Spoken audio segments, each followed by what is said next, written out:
Assalamualaikum warahmatullahi wabarakatuh. Ila hadratin Nabi Mustafa Rasulullah sallallahu alaihi wasallam wa ala alihi wa azwajihi wa dzurriyyatihi wa qurabatihi wa ali baitihi wa ashabil kiram wa ila jami'il anbiya wal mursalin wal awliya wa syuhada wa salihin wa tabi'ina ila yaumiddin, khususan ila jami'i masyayikhi wa ila abaina wa ummatina wa azdatina wa masyaikhina wa auladina wa azwazina wa dzurriyyatina wa ahli baitina, khususan ila jami'i man tabi'ana wa arwah fi adil majlis wa ghairahum. Lahumul Fatihah.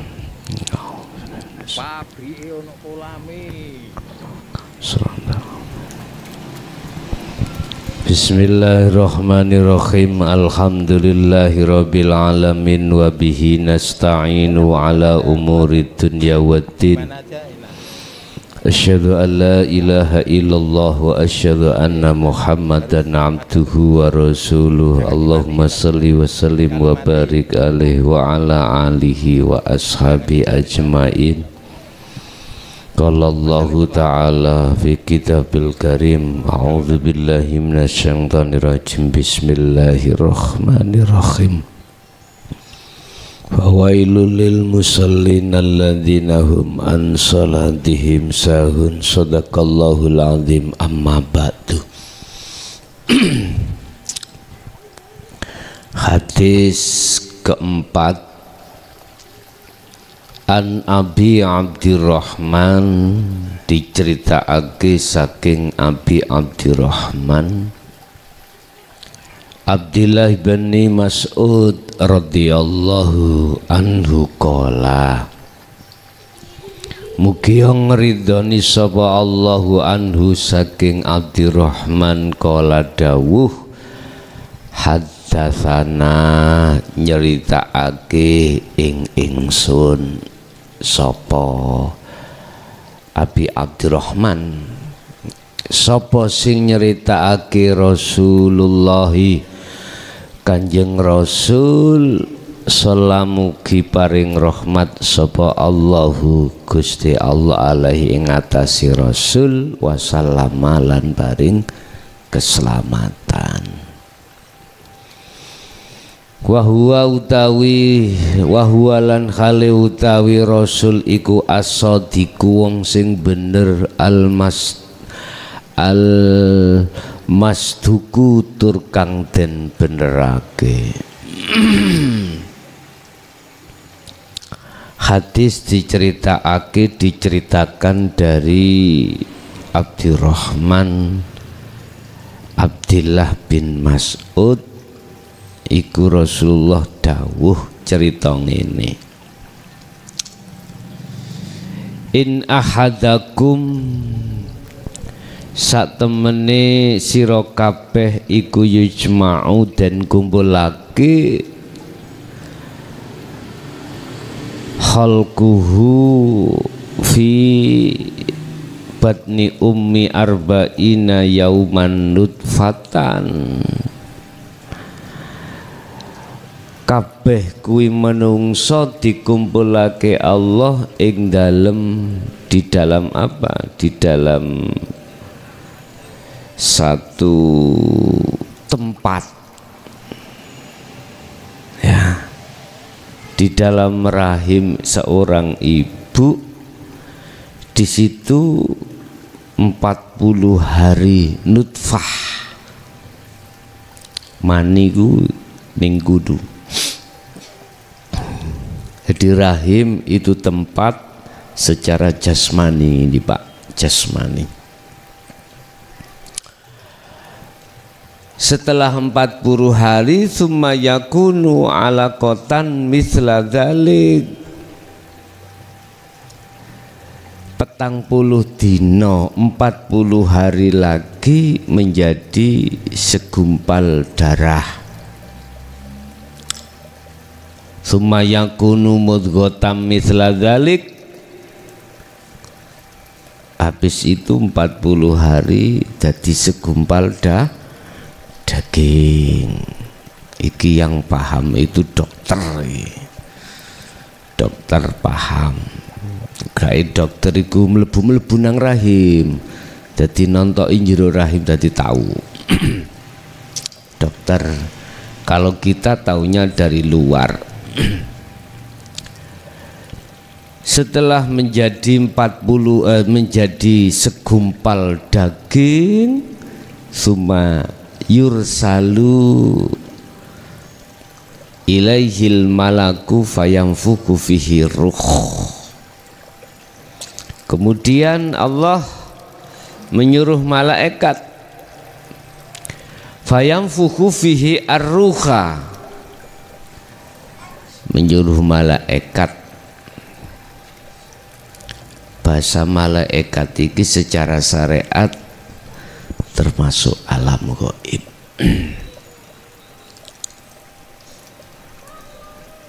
Untuk meniupkan yang namanya ruh. Wa yu'mar bi arba'i kalimatin, dan ditetapkanlah 4 perkara. Ditetapkanlah 4 perkara. Apa 4 perkara diantaranya?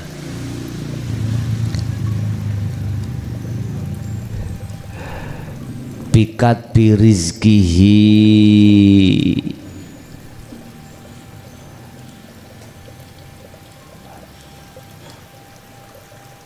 wa ajalihi wa amalihi wa syaqihi au syaidun.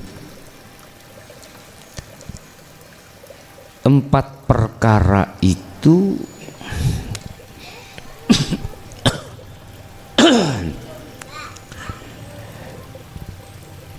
ditulis pertama rizkinya.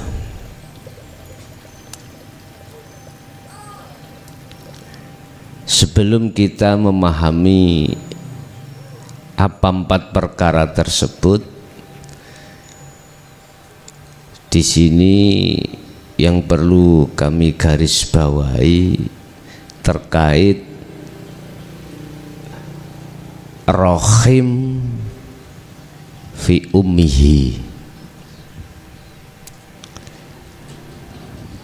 Apa? Anda dimasukkan di dalam tempat yang dijaga oleh Allah. Apa tempat yang dijaga? Bahasa syariat rahim. Di situ Anda mengalami 40 hari kali 3. Berarti pinten? 120 hari. Iki cara fisik bentuk yang bagaimana? Wis ana tangane dereng. Dokter iki sing jawab iki.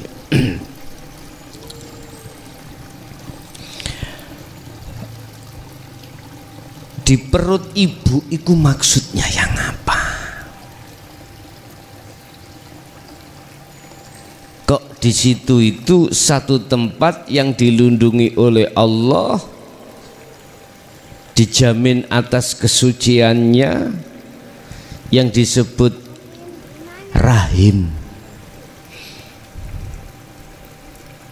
Di perut ibunya ini maksudnya yang bagaimana?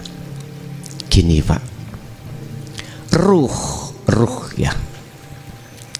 Sebelum ditiupkan, ruh itu ada di satu alam namanya nukot goib.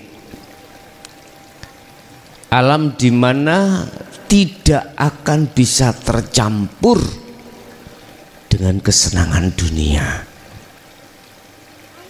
Belum mengenal kesenangan dunia, belum mengenal. Itu maksudnya rahim.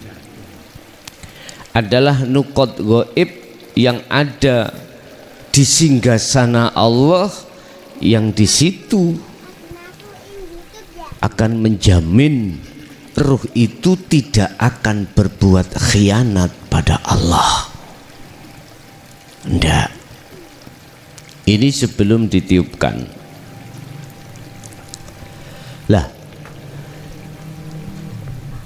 sebelum ditiupkan di situ ada 4 perkara. Allah menetapkan 4 perkara. Pertama adalah menetapkan masalah rizkinya. Kau di dunia rizkimu misalkan 1 gelas, ya 1 gelas. Kau di dunia nanti rizkimu 1 drum, ya 1 drum.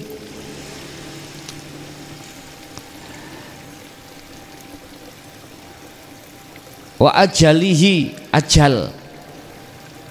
Ajal berarti kematian, umur. Umur jenengan.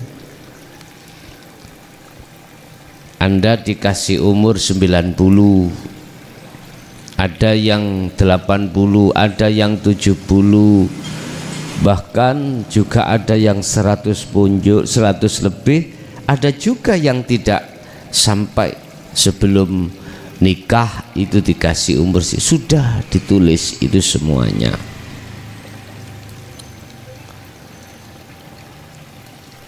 Amalnya dan kecelakaan, rizki, ajal, amal dan kecelakaan atau kebahagiaan.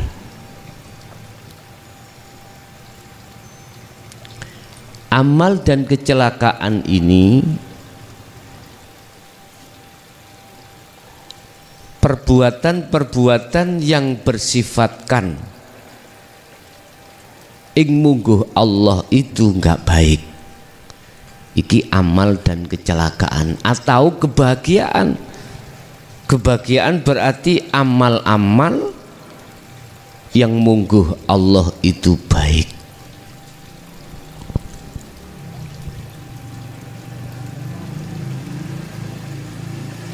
Bapak Ibu hadirin jamaah rahimakumullah.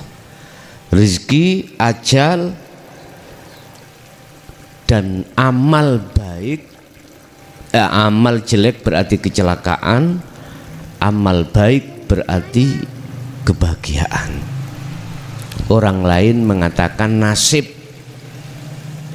Nasib, nasib baik dan nasib buruk. Bapak Ibu, hal yang terpenting di sini yang perlu kami sampaikan,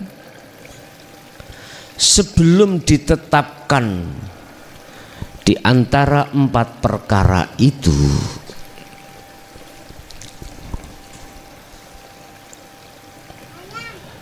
Allah sudah mengatakan terhadap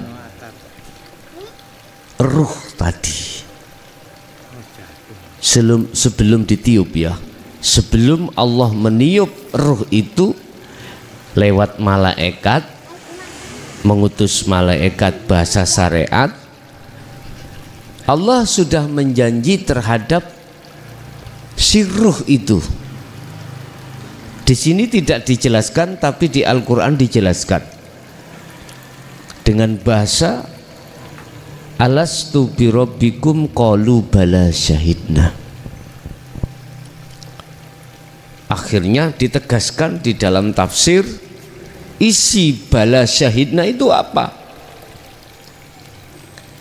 Termasuk di antara, salah satu di antara hanya bercinta, hanya menyembah pada Allah, juga menerima semua apa ketetapan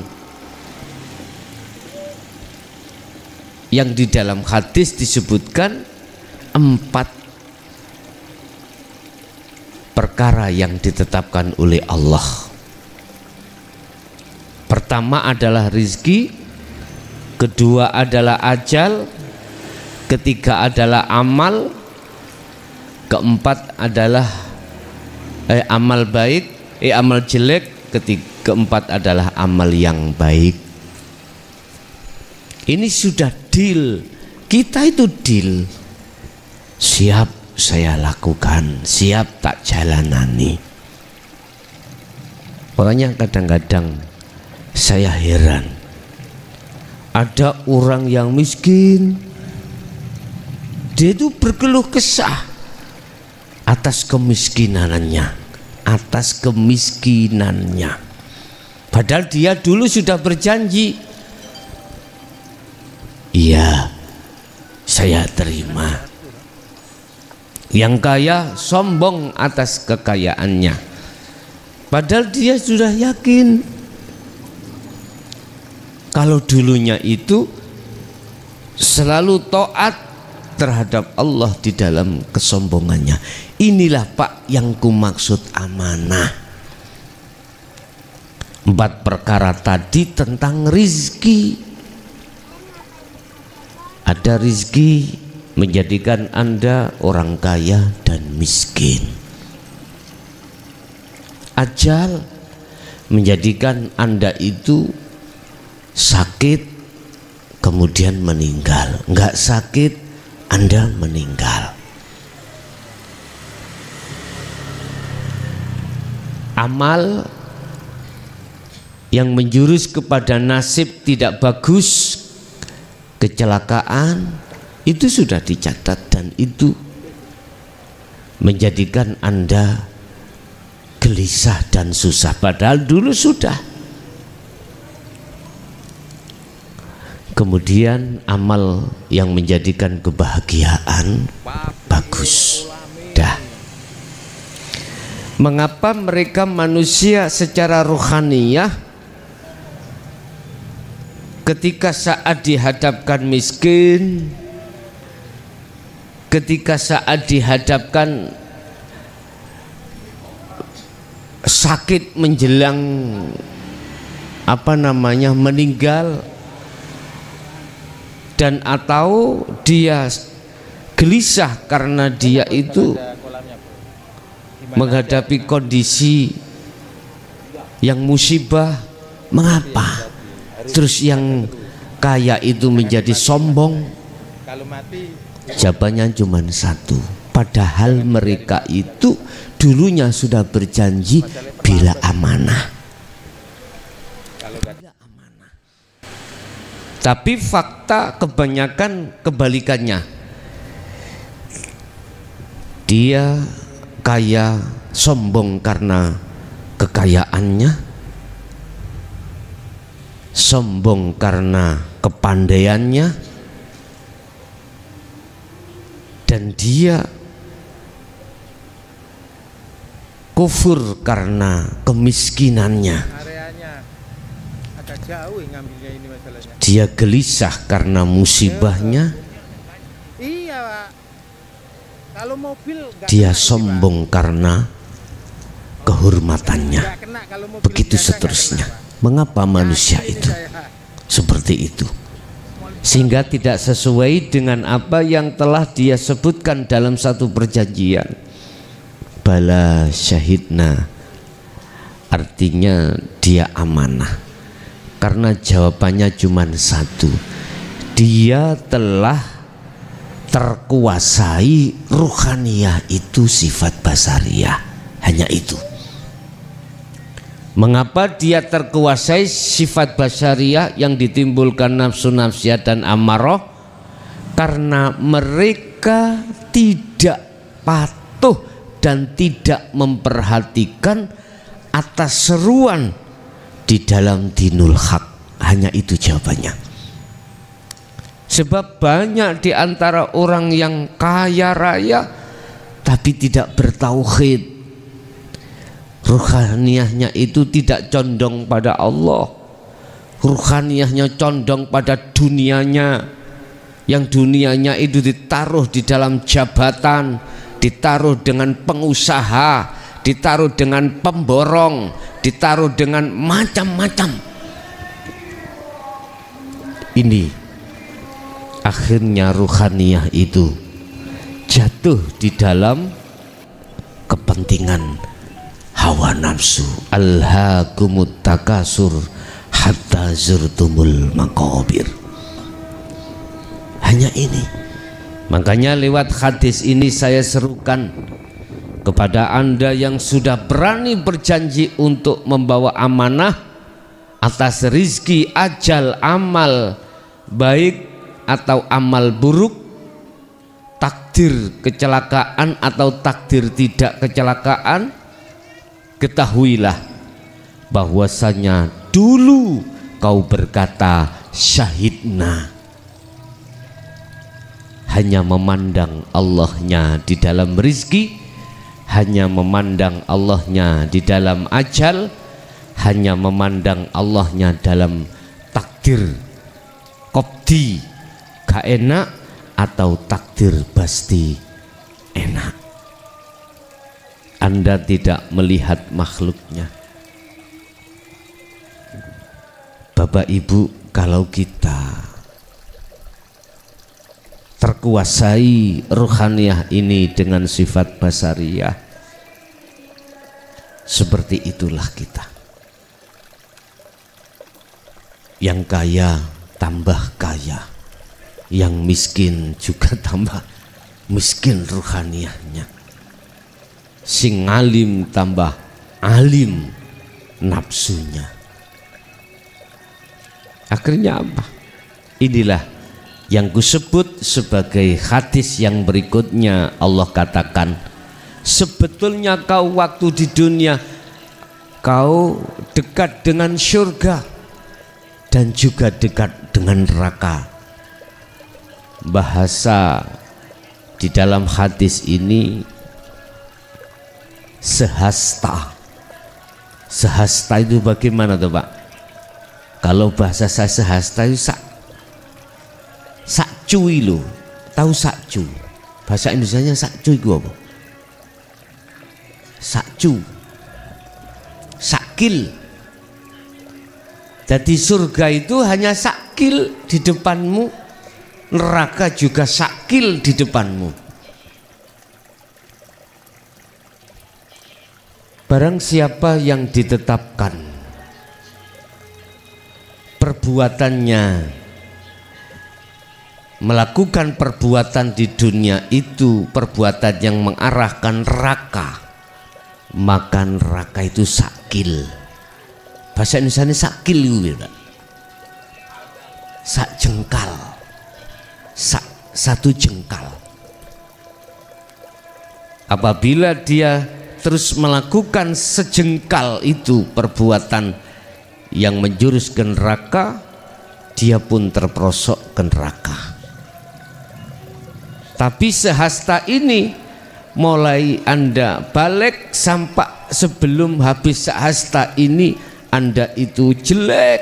Tapi ketika hanya sehasta, perbuatan yang muncul di dalam dirimu itu berbau surga, maka kau adalah ahli surga.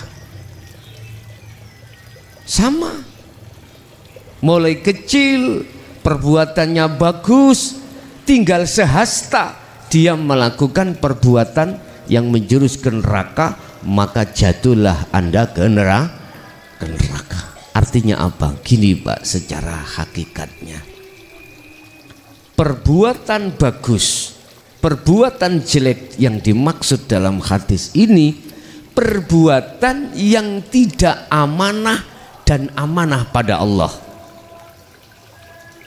Yang amanah berarti ruhaniyahmu itu lepas dari sifat basariyah, berarti ruhaniyahmu itu duduk di tajalli Allah.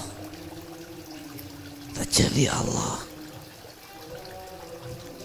Inilah yang kumaksud perbuatan yang amanah, walaupun hanya sehasta, sejengkal akhirmu, maka jatuhlah kau di rahmat Allah. Sayaquluna alladzina qalu udkhuluha bisalamin aminin. Jadi malaikat enggak tanya siapa pangeranmu, siapa Tuhanmu, man nabiyuka dan seterusnya. Sebab kau sudah kembali pada Allah.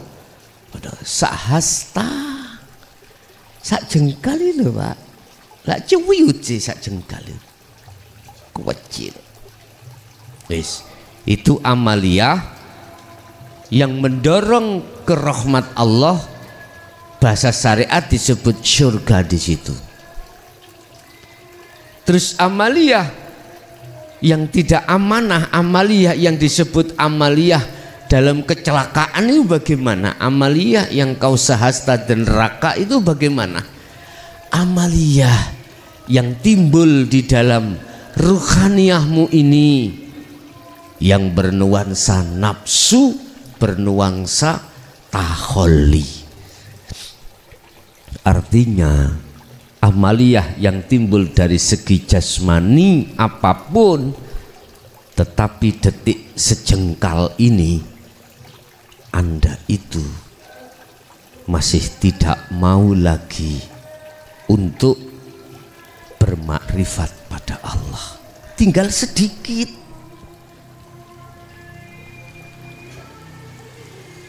Allah kasih kesempatan hanya sejengkal. Manakala kau sejengkal ini sudah tobat ruhaniyahmu pada Allah, yang tidak ada Tuhan selain pada dirinya, maka itu jadi surga. Dan manakala ini belum kau lakukan sejengkal ini untuk bertobat pada Allah, maka inilah yang disebut neraka.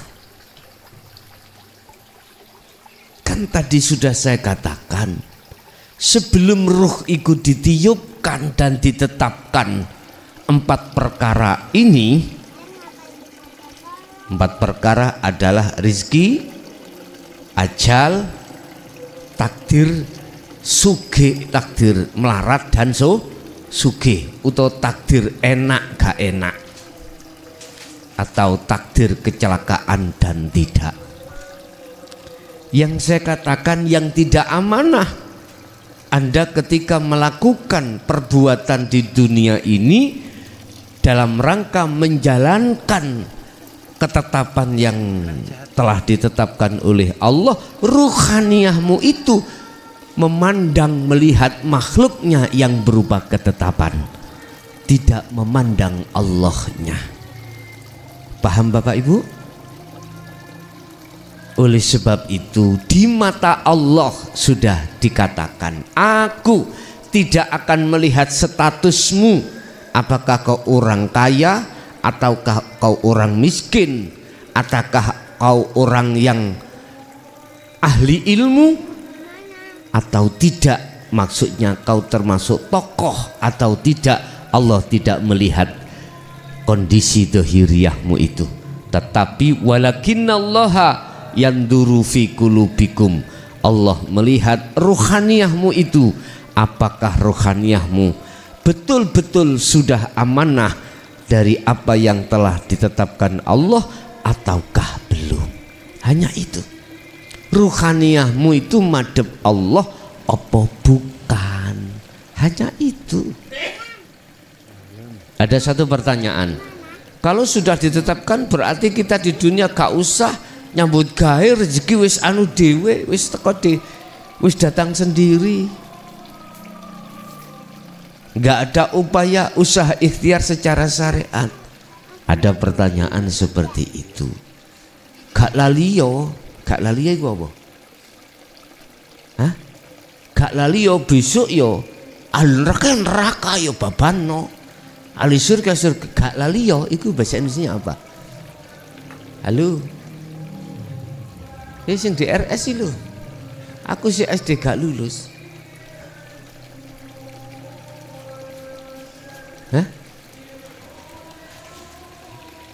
Apa gak lali yo yu? Gak lupa gitu ah. Pada akhirnya kita ya seperti itu lah gitu loh. Gini Pak, ketika saat mengapa sih kita dihadapkan di dunia ini adalah sebagai ujian, sebagai ujian, sebagai ujian.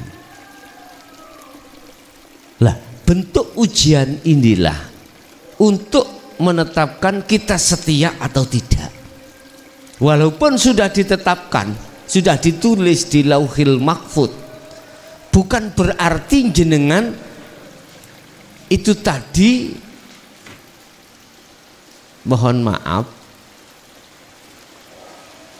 ngikuti apa yang menjadi ketetapan di situ. Satu sisi Anda tidak ada upaya ikhtiar untuk melakukan perubahan, enggak. Itu secara syariat, tapi ditarik secara hakikat hanya bagi orang-orang yang sudah ruhaniyahnya itu membawa amanah dengan benar, dia itu mengikuti arus. Tapi bukan berarti ikhtiar dan usahanya itu jadi ikhtiar, enggak. Gini loh maksud saya Bapak Ibu, bentuk apapun yang akan kita alami atau kita jalani, bagi mereka yang sudah dikatakan sebagai ahli zuhud, maka di situ sudah tidak melakukan bentuk doa, ikhtiar, usaha, walaupun secara fisik dia melakukan bentuk ikhtiar, usaha.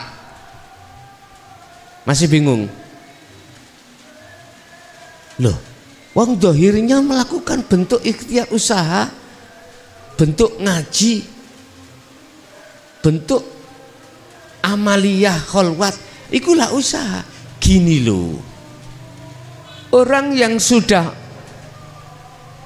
duduk dimasukkan Allah di golongan ahli zuhud, segala apapun yang dilakukan si orang tersebut kan ruhaniyah sudah lepas Pak Bu, gak merasa dirinya lah gitu dah. Bal yusyahiduna annal fa'ila huwallahu ta'ala, bahkan dia sudah kenafian dari perbuatannya. Masa sih kalau dia sudah menafikan, selanjutnya di situ penetapan semua af'alnya Allah, terus Allah disebut usaha, Allah berdoa, Allah masuk pantas? Gak mungkin. Itulah bentuk sifat jaiznya Allah, gitu loh maksud saya nanti. Gak ada. Iki sanjae nek jam 5 kemepeten nggih. Boleh ganok tanya jawab. Besok diubah. Jam piro? Jam loro? Jam 4:30 ya? Besok jam 4:30. Oke. Nek sik pancen kurang diundurno maneh jam 4. Jam 4 di lho wayah wong mulih kerja. Wis jam 4:30 dulu, nanti cukup tanya jawabnya. Gak apa-apa jam 4:30. Nek gak cukup ya terpaksa ya jam 4 ya, berarti besok jam 4:30. Besok itu nek isok bukone gondrene ae lho, mangan bareng kene. Aku kepingin mangan bareng ambek awakmu ya, sing wedok-wedok mangan kene dadi siji padha melana kayak persemanan nih. Kalau tahu anu sih, tahu jenengan roh mari mantenan ngene lah lho, amek dhewe nak penak ya. Ya. Gak apa-apa kloyang-kloyong jukuk ngusung petugase apa namanya, ngusung sini nggak masalah ya. Menek kurang ngomong, kurang mau weneng ayo ngemut jari awakmu ngomong kok tak takoki awakmu ya. Pun Bapak Ibu hadirin jamaah rahimakumullah, dari hadis ini bisa kami simpulkan yang terpenting adalah bagaimana caranya Anda masih ada waktu sejengkal lekas kembali pada Allah, lekas amanah pada Allah. Berarti Anda harus melihat yang menetapkan, jangan melihat bentuk yang ditetapkan. Saya ulangi, tinggal sehasta satu jengkal ini, lekaslah kau kembali kepada Allah, di dalam perbuatan-perbuatan yang mengarah kebahagiaan. Apa perbuatan yang mengarah kebahagiaan?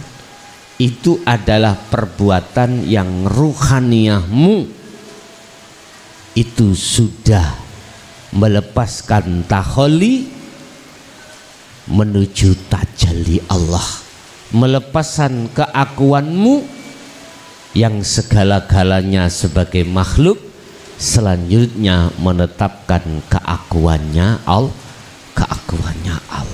Oke, mungkin itu Bapak Ibu. Saya kasih kesempatan untuk bertanya. Barangkali ada yang perlu ditanyakan di majelis, kami persilakan.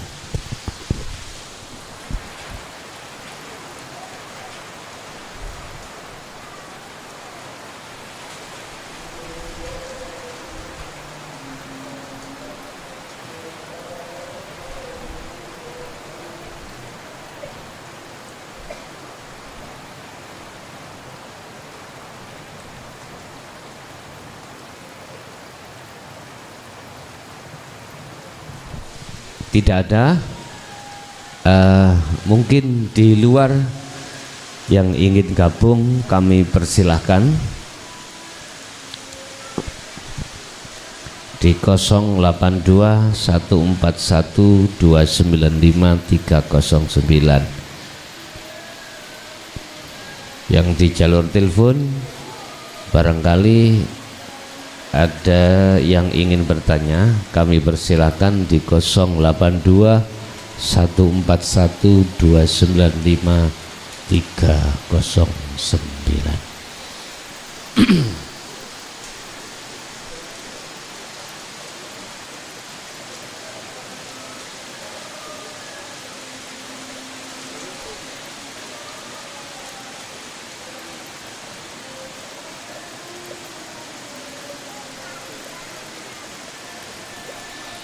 Kalau tidak ada,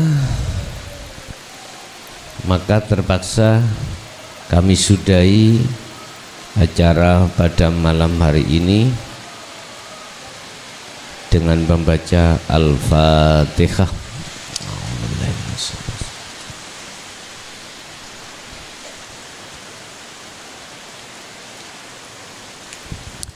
Kurang lebihnya mohon maaf. Akhirul kalam. Assalamualaikum warahmatullahi wabarakatuh.